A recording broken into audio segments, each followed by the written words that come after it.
Jesus made the disciples get into the boat and go on ahead to the other side of the Sea of Galilee, while he dismissed the crowds. And after he had dismissed the crowds, he went up to the mountain by himself to pray. When evening came, he was there alone, but by this time the boat, battered by the waves, was far from the land, for the wind was against them. And early in the morning he came walking toward them on the sea. But when the disciples saw him walking on the sea, they were terrified, saying, "It is a ghost." And they cried out in fear. But immediately Jesus spoke to them and said, "Take heart, it is I. Do not be afraid." Peter answered him, "Lord, if it is you, command me to come to you on the water." He said, "Come." So Peter got out of the boat, started walking on the water, and came toward Jesus. But when he noticed the strong wind, he became frightened, and beginning to sink, he cried out, "Lord, save me." Jesus immediately reached out his hand and caught him, saying to him, "You of little faith, why did you doubt?" When they got into the boat, the wind ceased, and those in the boat worshipped him, saying, "Truly, you are the Son of God." The Gospel of our Lord. Praise to you, O Christ. Please be seated. So I'm just wondering if there's any kids with us today. But I'm not seeing, we have kids at heart, and we might have some kids at home. So I just wanted to say a few words, just in case there's some kids watching at home. Tomorrow is the first day of school, and this is a really big deal, right? Do you remember the first day of school? I don't know about you, but I could never sleep the night before because I was always so terrified. And maybe as I was excited too. But I was just thinking about all the pressure that kids are under. And a part of that is just growing into this sense of like, well, who am I? How do I fit in this world? I was thinking about being a kid, and part of that pressure always seemed to be like, who is good at art in the classroom? Who is good at sports? Like, who's really good at soccer? Who's really good at the monkey bars? I could never do the monkey bars to save my life. I still can't, I'm sure. I would not try now. But you know what I mean? It's like, this is how kids find how they fit, is like, who's good at what? And so I just wanted to send a message to the kids and to all of us to remember that our identity is not defined by what we do well in the world. It's not defined how we lose or how we win or how the ups and downs of our lives, but it is defined that we are children of God. And you are already loved and beloved and precious as you are. So as you go out on your Monday tomorrow, whatever that means for you, or kids at home, if you are a little scared, remember the work is done. You are already loved. It's okay. It's going to be okay. So I could have stopped there, but I have I have a sermon for the rest of us. So one of the great things I think about the Bible is that all of the characters in the Bible are not perfect. Like nobody, well, I mean, there's Jesus, but beyond Jesus, all of the kings and the prophets and the, you know, all of the ones, particularly the ones that you think, oh, they must be really just great, like even like Elijah. You know, if you heard the whole story of what led up to happen today in our reading, you'd be like, what is going on with this crazy dude, right? Nobody's perfect. So I think that's what makes it more relatable for us, because we're also not perfect. So when we're reading stories about people are behaving kind of questionably. And that's, so I was noticing that that's really happening in two of these stories today. And there's a lot of overlap between the two main stories that we heard. The one about Elijah and the one with Jesus walking on water to go out and meet the disciples. So here are all the things that I noticed that are in common. In the gospel, just to orient you, is that it's immediately after what happened last week. So we just had the feeding of the 5,000, and then right after that, then Jesus is like, okay, you guys get in the boat. You know, He sends them off. So, and the same thing kind of happens in Elijah. There is a big miracle that happens. And then we get to these stories. And after the miracles, so immediately what happens after these miracles is our heroes are sent into terrifying circumstances in the world. So one is sent into a desert and to have a long journey to Mount Horeb, and then the other one is being sent on a boat in a storm. And in both stories, our heroes also have to discern the presence and the voice of God or of Jesus in these overwhelming experiences. And then God and Jesus meet them where they are and meet their needs. And then in both of these encounters, Peter and Elijah hear words, either from Jesus or from God, that have been interpreted as being condemning of them. And so in these stories, I don't know if you heard those as condemning or not, but we'll come back to that. And then after these experiences, they are sent out to do the work of God for the sake of others, with others, for the sake of the world. So I was thinking about, these people who create the lectionary. They set up all these readings together. I think they're trying to guide us, right, to learn something. And so since there's so much overlap in all of these stories, I was like, what is the one lesson that both of these might be pointing to? So just thinking about how our lives work in these stories, I was thinking, it's not that uncommon that we have an amazing thing happen and then immediately life just gets hard again. Like we don't have top of the mountain experiences that just last, right? You're just like, that was awesome yesterday and today is today. Also, when we meet God, when we have experiences of the divine, it's often with some fear and doubt and ambiguity. And just like Elijah and Peter, God meets us in our moments of struggle most often. So does that sound familiar to you? Yeah. I think the next point of commonality in these stories, I think, is really interesting, is that the words that Elijah heard and the words that Peter heard can be understood or have often been interpreted as being condemning.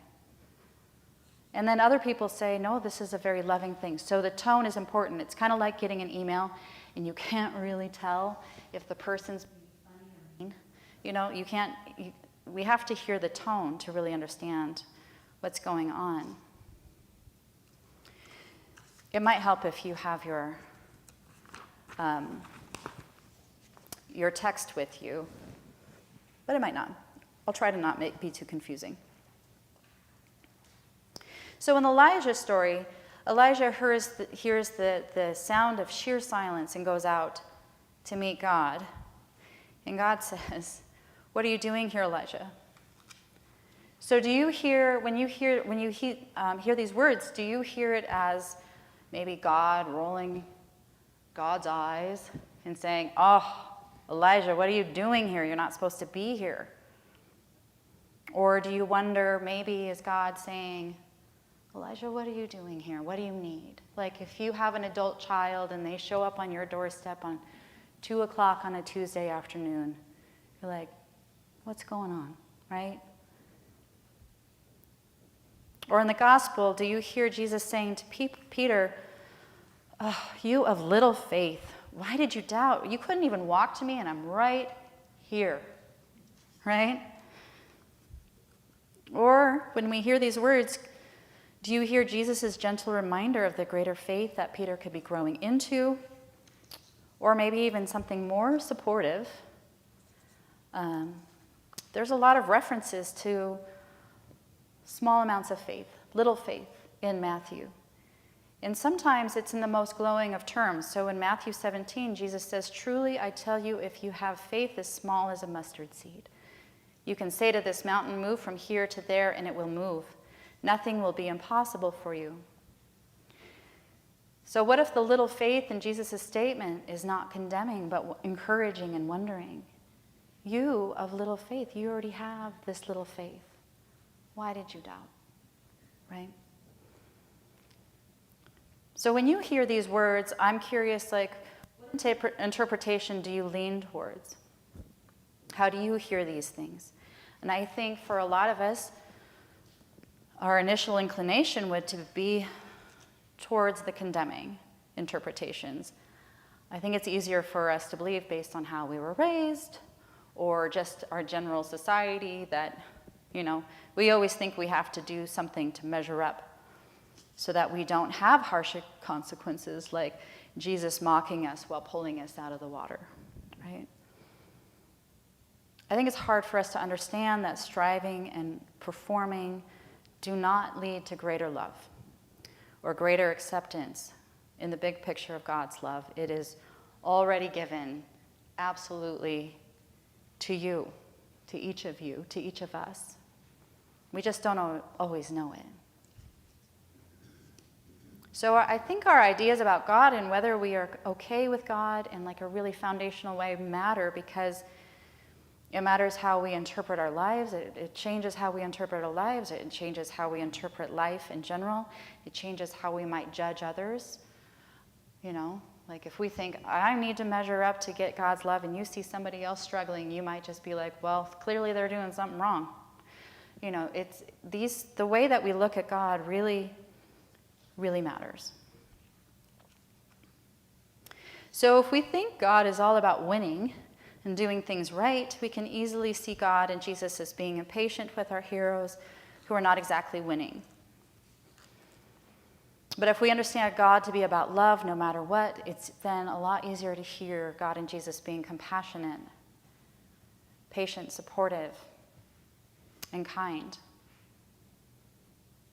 So I was thinking about the God of winning.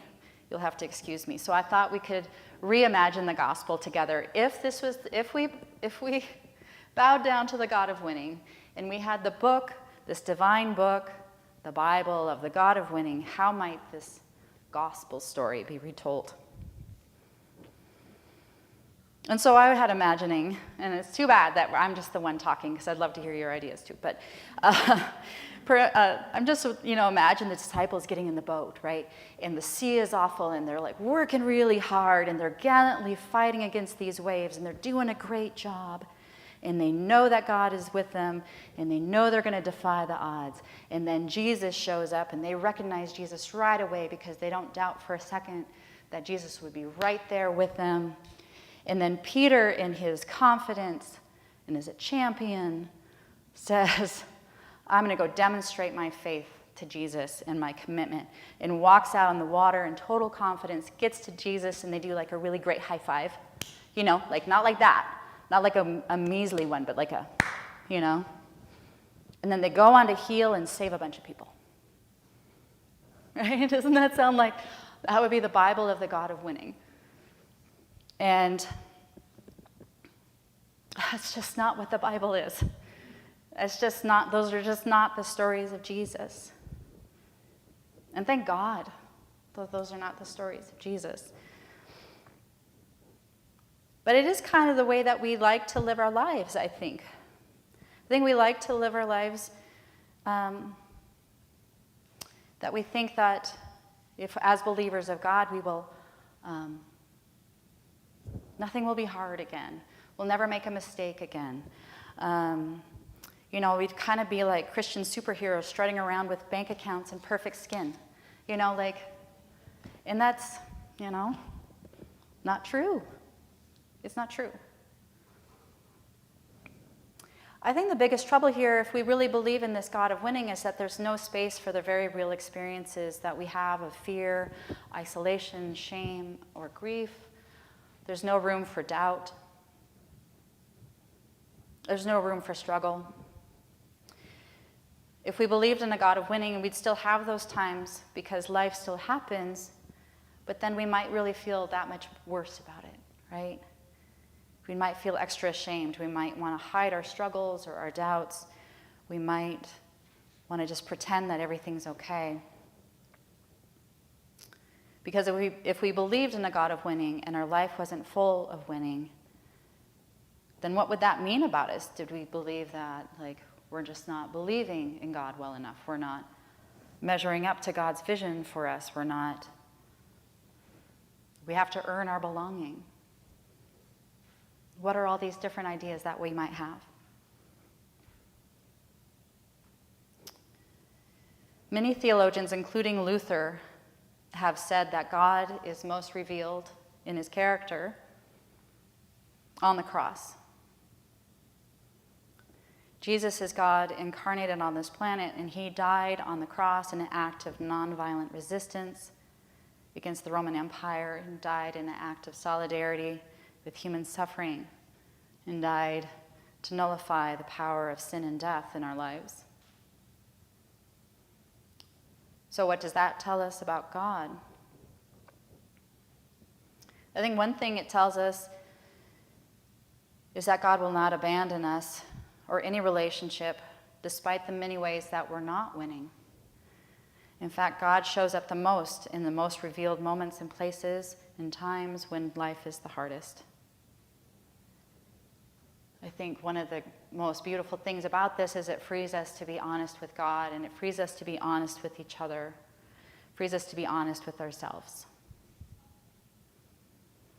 And this tells us our value as human beings, as creatures on this planet, has nothing to do with how well we are winning in life. This is true because God is the God of the cross, the one who shows up in our need to give his hand out of the rocky waters of our lives, to quietly restore our broken hearts in silence and prayer. The ironic part of this, our faith in God, the faith in the one who died on the cross in love for us, can actually free us from the terror of the waves, of the strong winds, of the ways that we are threatened. When we know we cannot be separated from God, we cannot fail as human beings, regardless of our winning. Any sense of losing carries less sting, right? Because of the promise of resurrection, we know new life will always come. We know love and comfort of the Spirit will always be with us. We know that we are indeed lovable children of God and are not just enough as we are, but we are precious as we are. And I say it's ironic because perhaps if Peter had walked to Jesus with that faith, he would have been less distracted by the waves and the wind. He might have just been fine. At the same time, I don't know that it really matters what would have happened with Peter, because what matters most is that God is with us in our struggles and imperfections. We do not need to win anything. You don't have to walk on water to be embraced by the one who made us, the one who joins us together with others, and the one who sends us out to do God's work of loving the world for the sake of all of us. Amen.